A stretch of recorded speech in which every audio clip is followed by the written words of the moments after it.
Last season, I think you scored 99 goals in the Premier League without a centre forward, really. So with Erling Haaland, you think you can maybe score 199 this season? First, we play with a striker last season with Gabriel. Gabriel is a striker. And the second point, if we play good, if we make a good football and we respect the process like we know, and we create a lot of chances or put the ball close to the box, what we saw for the numbers in this last pass, Erling and Julian have this talent. Both have this incredible talent to score goals. We know it, but they will not do it alone. So we have to help them, and the way they help them is make a good processes, defensively, offensively, and bring as much time as possible, amount of chances close to the box, and after we have the feeling they can score. But if we play no good and we play bad, they will not score goals. That's for sure.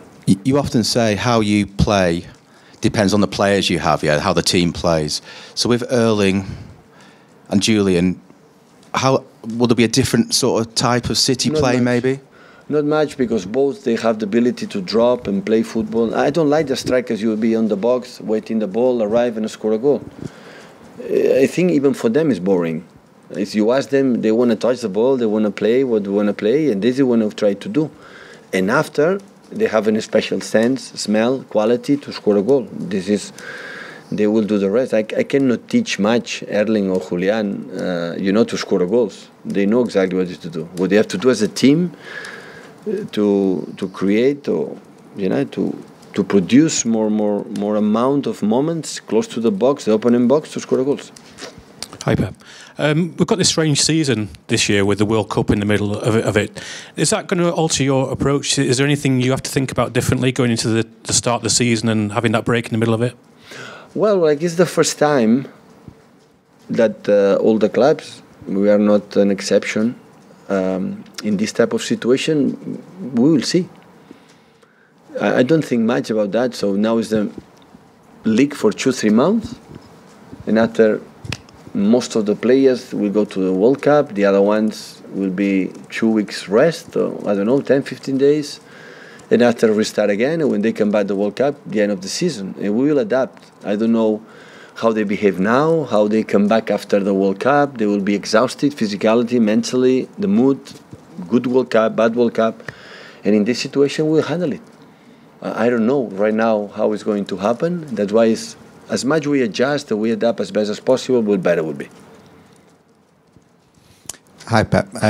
City have actually set a record this summer for the money they've raised through player sales. Does that matter to you? Does that mean anything to you? I never bought a player.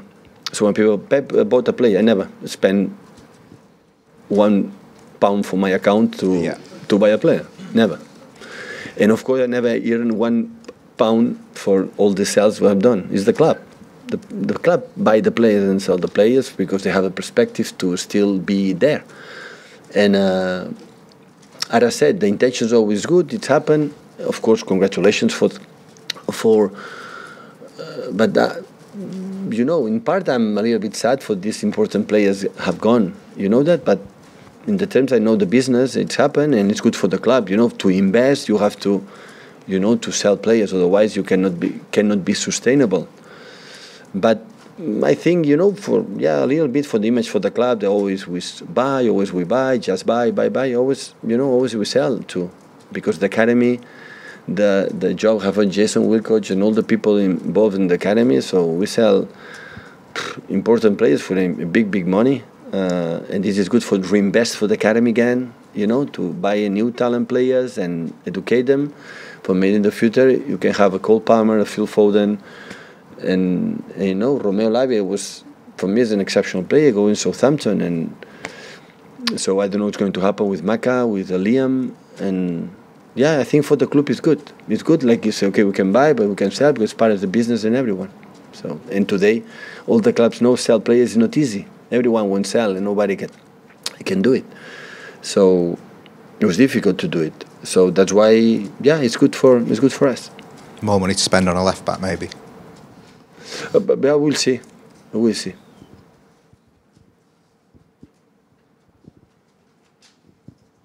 Yes, hello. Is Erling ready for playing tomorrow, and what kind of impression has he done the first weeks with you? He's ready to play tomorrow, and the first impression as a guy is really good. He's a funny guy. He settled really well with the team. That is apparently, people could believe it's not important, but maybe it's the most important thing. I know the good vibes in the locker room is more important than any advice or any other thing you can say. And we try to settle good with family, with his house, apartments, and try to know each other. With training, he can see what we want to do, what we have done so far the previous seasons, and the rest, the quality, will do the rest. You was talking about some small niggles last week, and is he over that? Is he now? He feels good. When I spoke with him last days, he feels a little bit, but he can train and can play good. He can move. Of course, at the end of August, we will be better than now. So now we have 1 week, 1 game a week. We have time to training 1 week a week, and I think we'll be better. And after start the crazy schedule, so every 3 days, 3 days, 4 days, 3 days, 4 days. But I think for Liverpool ourselves, arrived this competition a little bit early. But since I am here, I have the opportunity to play the Community Shield. Always is too early. So, but the schedule is what it is, and you have to adapt. Hi Pep, how has Erling developed his relationship with his new teammates, like on the pitch and off it as well?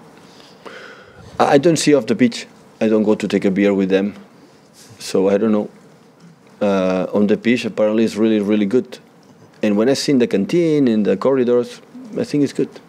So I think we have been incredibly fortunate to have the guys that we have in the previous season. Otherwise, you cannot win titles, that's for sure.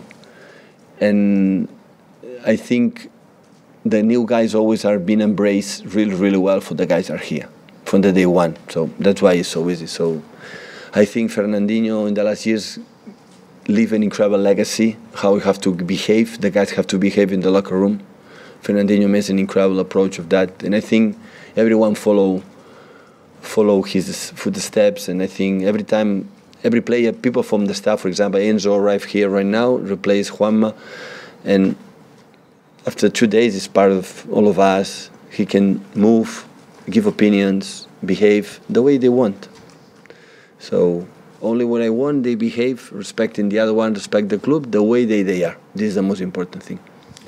And you spoke about Fernandinho leaving there. Kevin has worn the armband, he's been the captain on tour with you. Is he the captain for the season? Has been a vote for this? Still, we could not make the decisions. They are doing, I think, next week. During the week, they are going to take a decision. But I'm pretty sure Kevin will be, after it's the oldest already player here, the responsibility he takes on the pitch and many cases off the pitch, I'm pretty sure he will be a key role with the team. I'm pretty sure.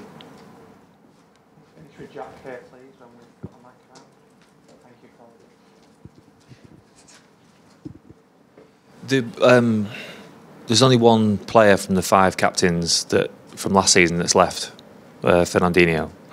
So De Bruyne, Gundogan, Walker and Diaz. Who would be your 5th pick? No, I don't pick.